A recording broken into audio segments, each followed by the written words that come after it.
my self-defense heels because they're so damn sharp. With pockets, okay? Let me calm myself first. Hello everyone, welcome back to my channel. This is Karina. I'm so happy that summer is finally here. Quite a few of you have commented that some of the looks that I put together are not very realistic or wearable out in real life. Okay, if I can be completely honest, because I literally put together hundreds of outfits each month, I think I've developed some kind of style fatigue. I'm just tired of seeing the same basic and the same casuals over and over and over again. Today's video is going to be how to elevate your basics. Make sure to stay till the end because I have really good tips and some hacks and secrets. So the first tip is a pretty obvious one, but you will be surprised at how many people still struggle with this, and this is to find clothing that fit you and your body type the best. With every different retailer having different sizing standards, it's so hard to know right off the bat if something fits you without actually going there in person and trying it on. I'm a 0 to 2 at Aritzia, 4 to 6 in H&M. On YesStyle, one of the fleece sites I bought is legit like an extra large. So the general idea is that we want to avoid clothing that look too off on our bodies, whether it's too tight or too loose. I just want to point out a couple brands that I'm loving right now. This is not sponsored, by the way. I just truly, honestly love all of these. Lulu will provide free hemming services tailored to your leg and your body. I'm also a giant fan of A&F, so in their jeans section, they have a long, regular, short, and curve. Also, Dynamite has been killing it lately. Do not sleep on them because I heard from my insider source that creative director from Aritzia quit and went over to Dynamite. So you guys know what that means. We're gonna be getting some Aritzia level design drops without the price tag.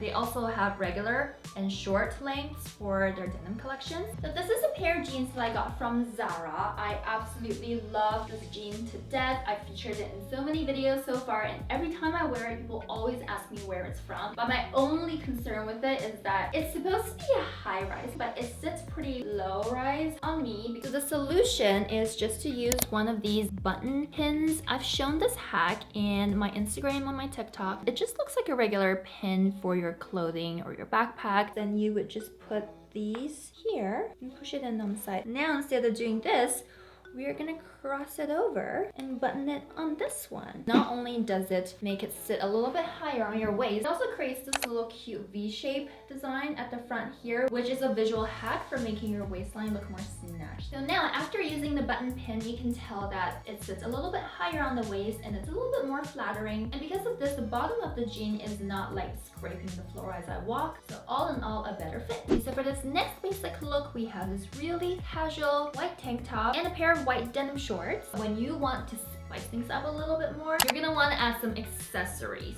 And we're gonna follow what is called the sandwich theory method. Basically what the sandwich method is, every time I think of a sandwich, I think of Joey, you know, not my sandwich. My sandwich! My sandwich! Now I want the sandwich. So what's in the sandwich?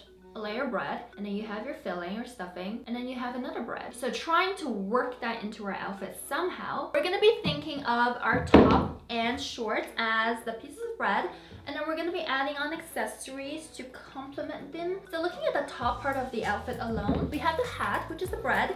This is the filling, and then we have another purse that matches the color of the hat. And then in terms of the full body, we're also gonna go with something that is the same color family as the hat and the purse, so that the finished look looks something like this.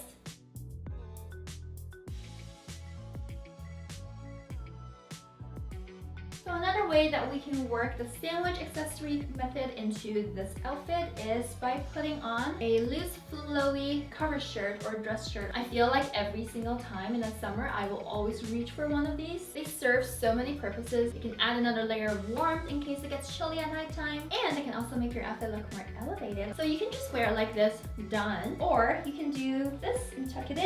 I got my tag was here the whole time. You guys didn't tell me! So instantly you guys can see see that by adding another layer, we're not just adding an accessory, we're also adding that visual as I mentioned. I picked the white bag this time, so then this way laterally we have some sandwich going on as well. And then of course, footwear, gonna pick something that is along the same color family as this. But the beauty of this is you don't need to mix and match exactly. I think that might look a little bit too forced and too monotone for my likings. I just want you guys to know that you're not limited by these choices. You can also add on a third color like these black shades over here. And then in return, oh my god.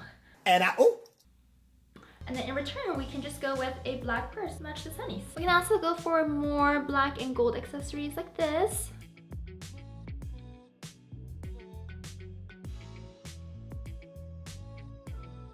Another thing to keep in mind when you're styling basics is to pay attention to the shape of the outfit on your body. So in this case, I am wearing a loose-fitting white basic t-shirt, and what I think, in my very humble personal opinion, is the must-have item of the summer, which is the midi slit denim skirt. Why does this look weird? It's a basic top. It's a basic skirt. That's because this outfit has no shape. It doesn't flatter any curves. It doesn't elongate any part of your body. As a matter of fact, it does quite the opposite, which is it chops off your ratios into a 6 for your torso and 4 for your legs. You can see right away that this outfit is a lot more balanced than the previous one. Right after I switched into this tube top bodysuit. If you're struggling with creating shape around your outfits, just remember to go for opposites. If you have something tight or revealing on top, go with something a little bit more flowy and relaxed fitting on the bottom, vice versa. And then this way your outfit is gonna look so much more balanced. If you want to go one step further in creating more shape, always throw on a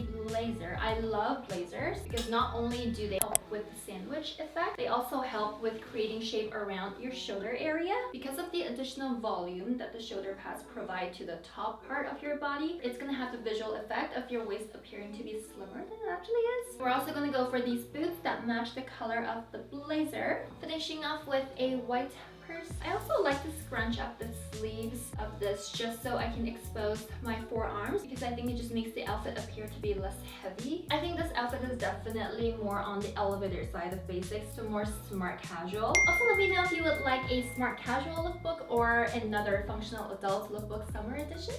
I know it's the summer, I know we are all excited to bring out the fun and the colors and the patterns. The secret to smart casual is actually not too many colors in one outfit. I have a rule of thumb where my maximum number of colors per outfit is 4. Sometimes you can do with even just 2 or 3 or even 1, monochrome.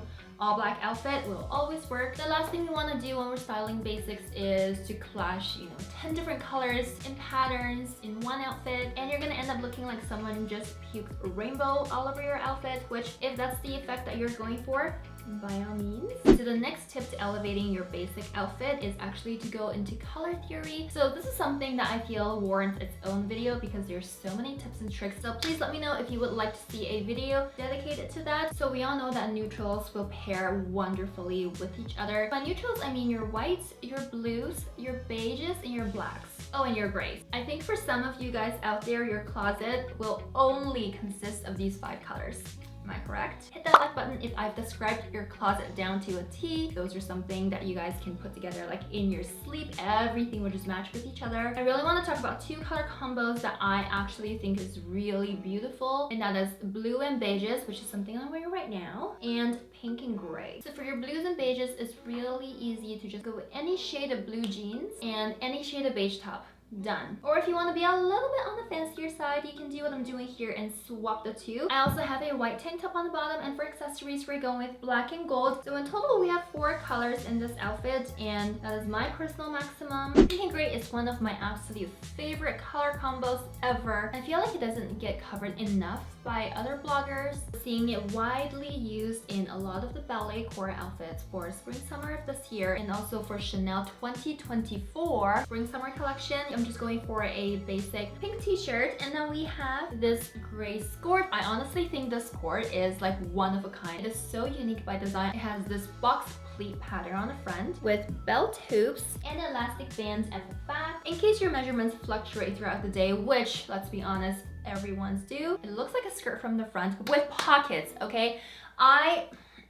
let me calm myself first. My love for pockets cannot be put into words, okay? I don't know why, but for me that is always a giant flex in all of my clothing. And then when you lift it, there are shorts down there. They're actual shorts. They're thick, non-see-through. Of course, you know I'm gonna be linking it down below for you guys, so do not skip out on these, please. I have a feeling it's just gonna sell out like this. Okay, now that we've covered the what you should be doing, let's go over stuff that you should not be doing. Do not wear your stuff without steaming them or de-wrinkling them. It's especially important in the summertime whenever you wear anything that's linen. It is so notorious for getting wrinkled like this, but it makes the world of a difference. Whenever something is crisp and smooth, instantly elevates your outfit. So this is an example of a linen skirt. It has a little bit of wrinkling going on the sides here. Oh!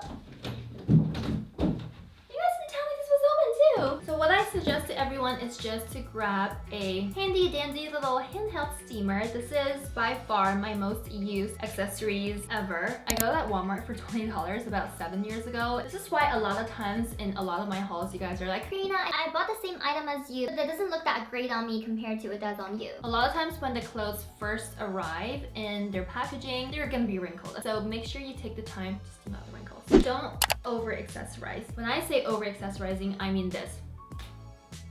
Unless you're going for most elevated wrapper of the year, I mean, I personally don't think this is a good look. Sometimes with accessories, less is more. I would ditch the bracelet. I would also remove the necklace in this case because I'm wearing really giant hoops. You can also go with a necklace for this outfit, but I would just swap out the hoops to something a little bit more dainty, maybe like studs or something that's not too much, not gonna clash with each other. Okay, this is an example of the last thing that you should not do, and that is be clashing the colors of your hardware. Take a moment to look at my outfit right now with all of its accessories. You'll see that I have gold hardware here, silver hoops, and silver hardware on my purse, and also gold down on the belt. When you mix and match hardware colors like this, our eyes cannot process all of this information. Another thing that I feel like we often neglect is that shoes has hardware too sometimes, and you gotta pay attention. So for example, these Steve Madden loafers, they have gold hardware on here, and then we have these Steve Madden heels, you know, my self-defense heels because they're so damn sharp. They have silver studs to make sure all of our metal detail hardware are matching. I think that's it. Okay, I'm so sorry for taking up 2 million years of your time. If you guys enjoyed this video and find it helpful somewhat, please, what? Mom brain. Please consider hitting that like button, and I also want to hear from you guys what you think is the most helpful from my videos. You guys want to see more styling tips like this one, or you just want to see like straight up outfits, like no talking, no BS, straight to the point. I'm also considering, you know, doing a summer capsule wardrobe video. I know that a lot of my outfits tend to be more maximalist as opposed to like minimalist. Let me know in the comment box down below. I love you. Bye. See you in my next video. Love you.